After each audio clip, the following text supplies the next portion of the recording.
बिस्मिल्लाहिर्रहमानिर्रहीम अस्सलाम वालेकुम। मेरा नाम है नवीद शेख और आप देख रहे हैं सुपर टीम यूट्यूब चैनल। जैसे कि सब जानते हैं, इस वक्त आलमी सतह पर अमेरिका, चीन और रशिया के माबैन एक ट्राइका बना हुआ है, एक कशमकश जारी है। और अगर आप आलमी फ़ौजी मामलात को देखें और दिफाई बजट को देखें तो उसके अंदर आपको दिखाई देगा कि जो दुनिया के तमाम ममालिक हैं उनका जो दिफाई अखराजात हैं उनके अंदर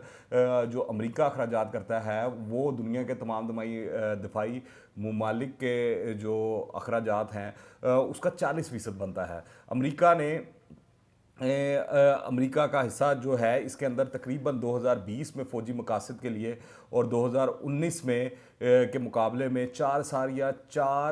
ज़्यादा रकूम खर्च की और इनकी मालियत जो थी $778 बिलियन रही। जी हाँ, $778 बिलियन। अगर इसके मुकाबले में आप चीन देखें, रशिया देखें, भारत देखें या और दुनिया के दीगर ममालिक देखें तो वो कई कोसों दूर हैं। बहुत से मारियन का इस हवाले से मानना है कि जिस तेज़ी से अमेरिका जो है असले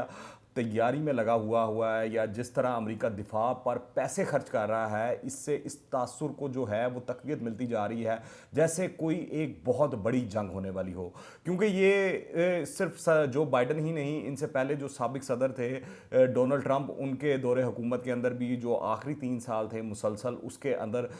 फ़ौजी अखराजात के अंदर और डिफेंस बजट में इजाफा होता रहा। हालांकि अगर आप उससे पीछे जाएँ ज़रा तो आपको मालूम होगा कि बाराक ओबामा के दौर के अंदर जो उनका 8 साला दौर था उसके अंदर अमेरिकी फ़ौजी बजट 7 साल तक मुसलसल कम होता रहा था।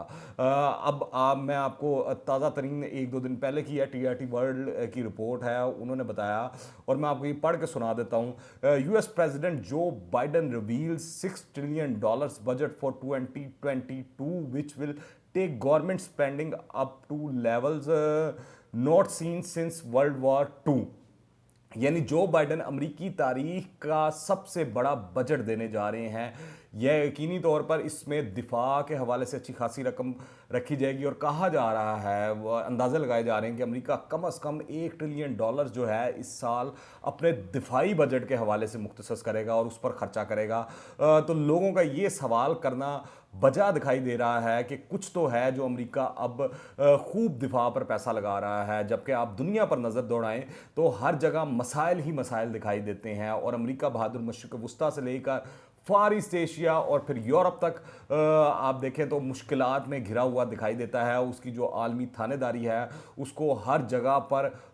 छोटे छोटे ममालिक भी मैंने देखा है कि वो चैलेंज करते दिखाई दे रहे हैं। आलमी मंजरनामे पर कहीं चीन अगर आप देखें अमेरिका के सामने खड़ा दिखाई देता है तो कहीं रूस इसको आंखें दिखा रहा है। यहाँ तक कि अफगानिस्तान में तो अमेरिका की जो इस तरह लगता है कि लुटिया ही डूब चुकी है और जिस तरह रुसवा होकर वो वहाँ से निकल रहा है और जो वो फौजी बेसिस के हवाले से वो बुलंद बांग दावे किए जा रहे हैं और मुतालबे किए जा रहे हैं, मगर इस तरह लग रहा है कि कोई अमेरिका का हाथ पकड़ने को यहाँ पर राजी दिखाई नहीं देता। पर जैसे जैसे आप देखें अमेरिका कोरोना से रिकवर कर रहा है, ऐसा लगता है कि वो अपना असल रंग और रूप जो है वो दिखाने की कोशिशों में लगा हुआ है। अभी इसका हालिया मंजर आपने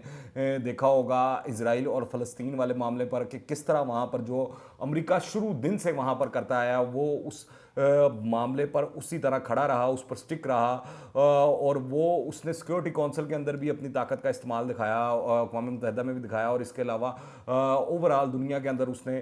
वो दिखाया करके कि जो वो चाहता है वो होगा। और अगर आप मुकाबले में देखें तो वहाँ पर ये इसराइल और फ़लस्तीन वाले मामले में भी तो चीन और जो रशिया था वो अमेरिका के मुखालिफ कैंप में खड़ा दिखाई दिया, अमेरिका के मुखालिफ खड़ा दिखाई दिया। अब आने वाले दिनों में आप देखें भारत मुकम्मल तौर पर चीन के सामने जो है वो लाने की मुकम्मल तैयारी की जा रही है। अभी तो हालिया भारत जो है वो भी कोविड के अंदर फंसा हुआ है जिस तरह अमेरिका फंसा हुआ था। अभी फ़िलहाल सफारती महाज पर चीन को अमेरिका पर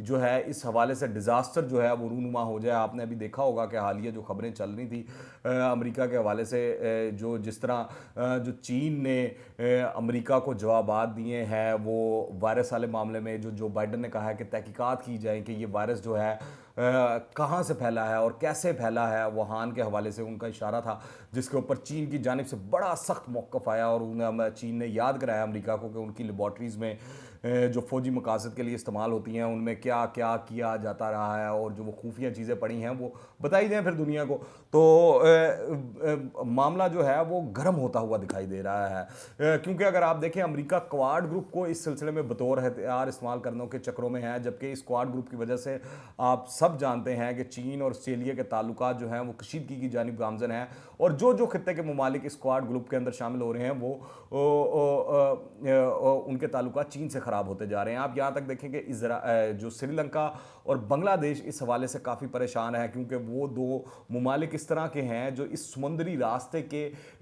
एक राइट है और एक लेफ्ट है मौजूद हैं, तो इनके ऊपर भी अमेरिका बहादुर की जानिब से भी बड़ा प्रेशर है, और दूसरी जानिब चीन के साथ उनके ताल्लुकात हैं, माशी ताल्लुकात भी हैं और दूसरे दिफाई ताल्लुकात भी हैं। तो